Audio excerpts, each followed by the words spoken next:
नमस्कार। आज हम बात करेंगे बुक कीपिंग के बारे में। इसे लेकर व्यापारियों के बीच एक कहावत चलती है, पहले लिख और पीछे दे, भूल पड़े कागज से ले। मतलब ट्रांजैक्शन करने से पहले उसे लिखो और अगर भूल जाओ तो किताबों से देखो। बुक कीपिंग दो शब्दों से मिलकर बना है, बुक प्लस कीपिंग। बुक का मतलब पुस्तक, कीपिंग का मतलब रखना होता है, मतलब पुस्तकों को रखना। किताबों को रखने का मतलब ये नहीं कि उसे किसी टेबल या अलमारी में रखा जाए, बल्कि बिजनेस ट्रांजैक्शन की अकाउंटिंग से है। बुक कीपिंग और अकाउंटिंग दोनों अलग अलग चीजें हैं, बल्कि बुक कीपिंग अकाउंटिंग का एक पार्ट होता है। चलिए इसकी डेफिनेशन देखते हैं। बुक कीपिंग एक कला और विज्ञान है जिससे कोई व्यक्ति, फर्म या कंपनी बहुत सारे अलग अलग बिजनेस ट्रांजैक्शन का मॉनेटरी फॉर्म में अकाउंटिंग करते हैं। बुक कीपिंग साइंस और आर्ट दोनों है। जिस तरह साइंस में नॉलेज और रूल्स एंड रेगुलेशन होते हैं, उसी तरह बुक कीपिंग में भी रूल्स एंड रेगुलेशन होते हैं और इसका पालन करते हुए ही ट्रांजैक्शन की अकाउंटिंग करनी होती है। इसलिए बुक कीपिंग एक साइंस है। जिस तरह किसी काम को सिस्टमैटिक और सीक्वेंट मैनर में करने को आर्ट कहते हैं, उसी तरह बुक कीपिंग को भी सिस्टमैटिक मैनर में करना होता है, इसलिए बुक कीपिंग आर्ट है। बुक कीपिंग को करने के लिए कुछ उद्देश्य होते हैं, जैसे इसमें डेट वाइज रिकॉर्ड होता है, इससे बिजनेस में एसेट और लायबिलिटी का पता चलता है, इससे डेबिटर और क्रेडिटर का पता चलता है, सेल परचेज का पता चलता है, इससे ओपनिंग तथा क्लोजिंग स्टॉक का पता चलता है, बिजनेस में कितनी कैपिटल लगाई है, कितनी ड्राइंग की है, हमारी फाइनेंशियल पोजीशन क्या है, क्या इनकम है, क्या एक्सपेंस है, कितना टैक्स देना है, और कोई फ्रॉड या एरर हुआ है तो बुक कीपिंग से यह पता चलता है।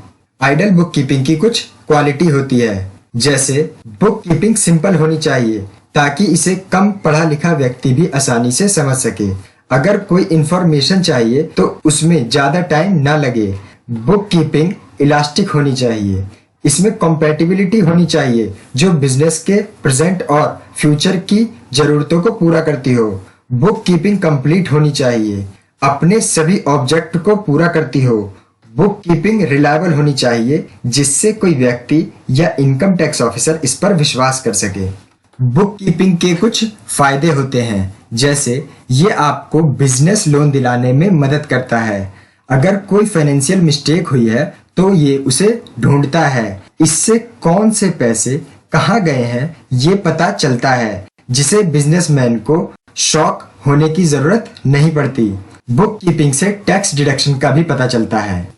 बुक कीपिंग में कुछ सिस्टम्स होते हैं, जैसे कैश सिस्टम। इसका यूज ऐसे बिजनेसमैन करते हैं जिनके सारे ट्रांजैक्शन कैश में होते हैं। इसका यूज कुछ नॉन ट्रेडिंग ऑर्गेनाइजेशन भी करते हैं, जैसे hospital, school, library, club, orphanage etcetera.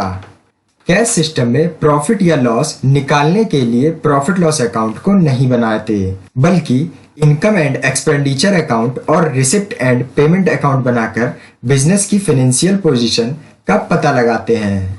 दूसरा सिंगल एंट्री सिस्टम होता है, इसे अकाउंट फ्रॉम इनकम्प्लीट रिकॉर्ड के नाम से भी जाना जाता है। इसमें ट्रांजैक्शन के दोनों एस्पेक्ट को रिकॉर्ड नहीं किया जाता। इसमें ट्रेडिंग अकाउंट, P&L अकाउंट और बैलेंस शीट नहीं बनाते, बल्कि कैश की पोजीशन का पता लगाते हैं। अगला होता है डबल एंट्री सिस्टम। इसमें ट्रांजैक्शन के दोनों एस्पेक्ट, डेबिट और क्रेडिट को रिकॉर्ड किया जाता है और इसका यूज वर्ल्ड में सारे देशों में किया जाता है। अगला इंडियन सिस्टम है। इसका ज्यादा यूज इंडिया में होने के कारण इसे Indian system of book keeping कहते हैं। इसमें ट्रांजैक्शन को लोकल लैंग्वेज में रिकॉर्ड किया जाता है। ये सिस्टम डबल एंट्री सिस्टम पर बेस्ड होता है।